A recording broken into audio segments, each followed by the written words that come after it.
What's going on, my Fly Happy family? It's your boy Izzy. Welcome if you're new. Happy Friday, everybody. We have more CBA negotiation news, and basically this whole thing has turned into a game of chicken.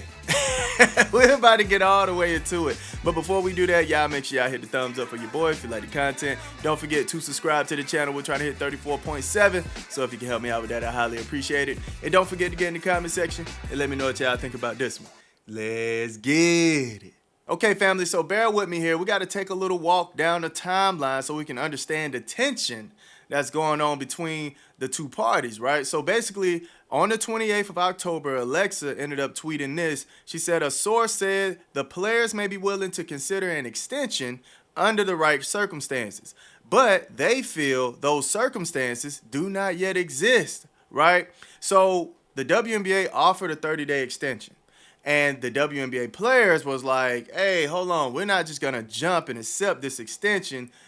We need some terms to go along with it to make sure that y'all not wasting our time and we're going towards something that we want, right? So basically they waited until I feel like yesterday, if I'm not mistaken. So this was on the 28th. On the 29th, let's see. Let's go up just a tad bit. Yeah, so yesterday, she said, can confirm the WNBA and the WNBPA have agreed to a 30-day extension as they work towards a new collective bargaining agreement. The new deadline will be November 30th. So the extension has been made, right? The 30-day extension was initially offered by the league as reported earlier this week. So this was probably earlier than the 28th. And the players were like, look, nah, we're going to wait. We're going to sit back. We're not just going to jump to accepting this extension, right? Now, followed up today, Alexa ended up tweeting this. Now, this is what's interesting to me, and which kind of made me feel like, yeah, this is definitely a game of chicken at this point. She ended up stating, statement from the WNBPA. So this is from them, right? The WNBPA Executive Committee agreed to the league's proposed 30-day extension of the current CBA with the condition that the players may terminate the extension at any time with 48 hours notice. Oh my goodness. What is going on here, man? As we follow up here, she stated, while we believe negotiations would be further along, the players are more focused, united, and determined than ever to reach an agreement that reflects their value and undeniable impact on the league. Woo! So, look, man, they are playing chicken. All right? They are literally playing chicken at this point. And it's like, what is being said in those meetings to make these players want to just terminate the entire thing instead of trying to actually come to an agreement and have discussions, back and forth proposals?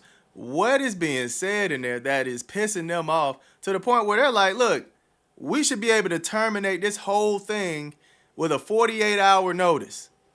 Like, what? Why are y'all putting this in the clause, fam? Y'all want to keep trying to give us what y'all want? We're gonna just close the whole thing and say it's over with. Ah, man. This is a dangerous game, fam. This is a dangerous game, which I understand they're trying to get to an agreement quicker. I think that's what this would do. But at the same time, what if they call your bluff? Then what?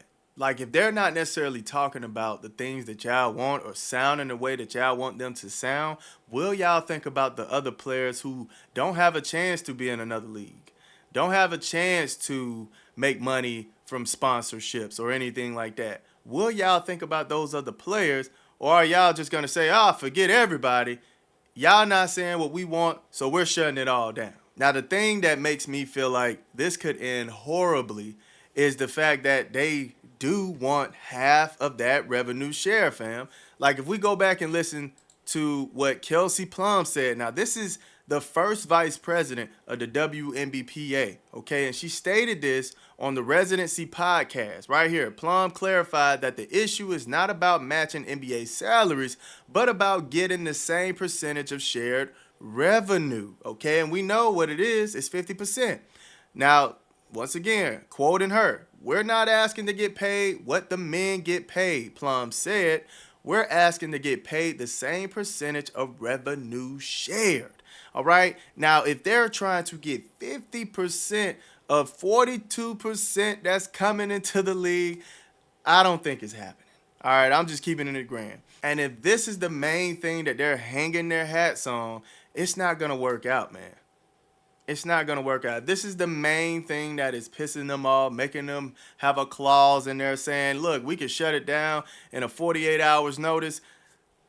Yeah, we might. We might just see a shutdown, man. Granted, I still feel like they will get it done. They will figure out a negotiation that'll work for both sides. I think both sides are smart enough to understand that they can't ruin this momentum that they have right now. So giving shout outs to The Athletic, they ended up giving us a little insights on what the negotiation is looking like so far, what both sides want, just a tad bit. So let's read into it. The union has repeatedly proposed a salary framework tied to the WNBA business in which player salaries are linked to a percentage of revenue generated by the league, right? So this is basically what the union is asking for here, okay? So they actually did give an idea of the framework of what they want, the structure of the league, what it could look like for them, gave them I guess a plan on how to execute this. I wish I could see that plan. But anyway, we keep going forward. The WNBA, meanwhile, has proposed a revenue sharing system similar in structure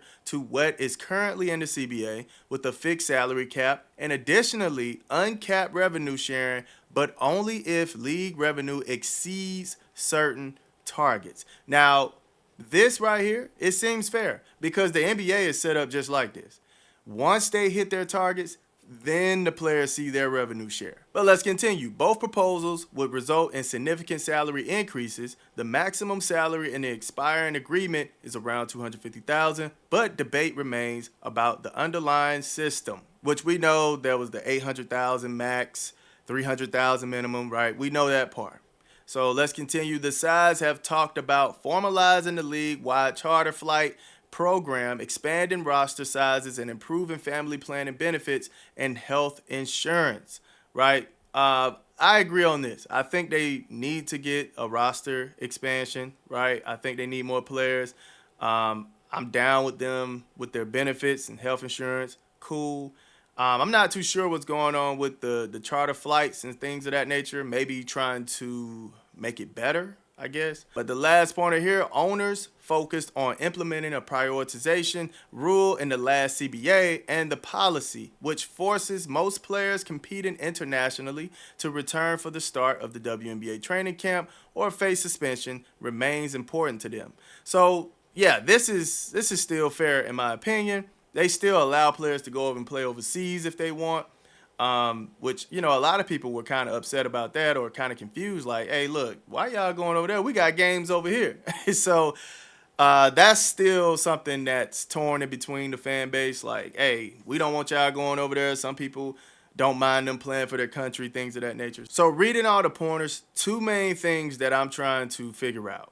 What is the actual plan to tie your salary to the revenue share, right? What is your actual plan here? They said they proposed something, so I would like to see that. And then two, what is the revenue sharing percentage in the plan? Because this is how the NBA is set up. Maybe they agree with the structure, just not the percentage. I don't know. But I would like to know what is the percentage you're trying to share if you set it up this way. So overall, we kind of see a little bit of what's going on with the negotiation. And right now, I feel like the whole thing is standing on thin ice. Having that clause in there about the 48 hours is crazy work to me, man. But y'all let me know how y'all feel about this entire situation now that we've been updated about what's going on in the WNBA. And do y'all feel like even though now it's on thin ice with the 48 hours clause, do y'all feel like that's going to make the owners fold? Or do y'all think the owners will call their bluff and see what happens, man? Y'all let me know in the comment section. I love y'all. Y'all keep it smooth.